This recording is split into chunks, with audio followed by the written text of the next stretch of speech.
भैया नमस्कार।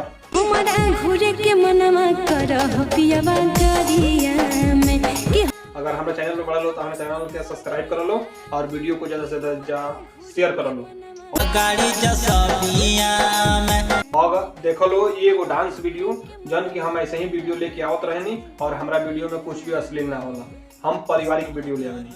ये देखो लो एगो डांस वीडियो। अगर वीडियो अच्छा लगी तो चैनल को करिए सब्सक्राइब और वीडियो को करिए शेयर अपना दोस्तन में।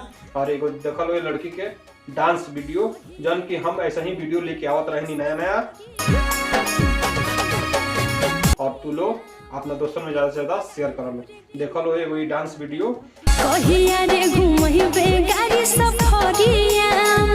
जौन की हम जौन भी वीडियो दिखावे नहीं हम ऐसे ही दिखावे नहीं, हम कोनो एकर पैसा ना लेनी, हम ऐसे ही वीडियो बना के दिखावत रहनी। जे मैसेज हम लोग करला ओकर वीडियो हम दिखावे नहीं। अब तू लोग वीडियो देखा लो और वीडियो देख के एंजॉय ला लो और हमेशा पारिवारिक वीडियो ले आनी जौन के हमारा वीडियो में कुछ भी अश्लील ना होला, हमेशा ऐसे ही पारिवारिक वीडियो लेके आवत रहनी। देखो लो ये वीडियो के एक बार। अब वीडियो अच्छा लगी तो चैनल करिए सब्सक्राइब और वीडियो करिए शेयर जन की हम ऐसे ही पारिवारिक वीडियो ले। देखो लो एगो झलक की वीडियो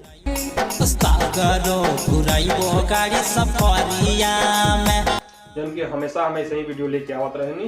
और देखो लो कितना बढ़िया ये डांस वीडियो बा, मतलब इतना बढ़िया नचले, बढ़िया गाना भी बढ़िया बा।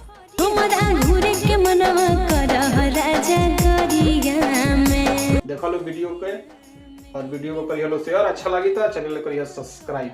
हम ऐसा ही अच्छा वीडियो लेके आवे नहीं। जब तक खातिर नमस्कार, फिर मिले अगला वीडियो में। भैया नमस्कार। अगर हमारे चैनल में बड़ा लो तो हमारे चैनल को सब्सक्राइब कर लो और वीडियो को ज्यादा से ज्यादा शेयर कर लो। और देखो लो ये वो डांस वीडियो जन की हम ऐसे ही वीडियो लेके आवत रहनी और हमारा वीडियो में कुछ भी अश्लील ना होला, हम पारिवारिक वीडियो ले आवेनी। ये देखो लो एगो डांस वीडियो। अगर वीडियो अच्छा लगी तो चैनल को करिए सब्सक्राइब और वीडियो को करिए शेयर अपना दोस्तन में। और एगो देखो लो ये लड़की के डांस वीडियो जन की हम ऐसे ही वीडियो लेके आवत रहनी नया नया, और तू लो अपना दोस्तों में ज्यादा से ज्यादा शेयर कर लो।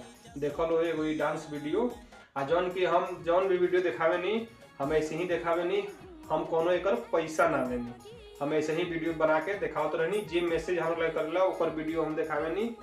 और तू लोग वीडियो देखा लो और वीडियो देख के एंजॉय ला लो और हमेशा पारिवारिक वीडियो ले आनी जौन कि हमारा वीडियो में कुछ भी अश्लील ना होला, हमेशा ऐसे ही पारिवारिक वीडियो लेके आवत रहनी। देखो लो ये वीडियो के एक बार।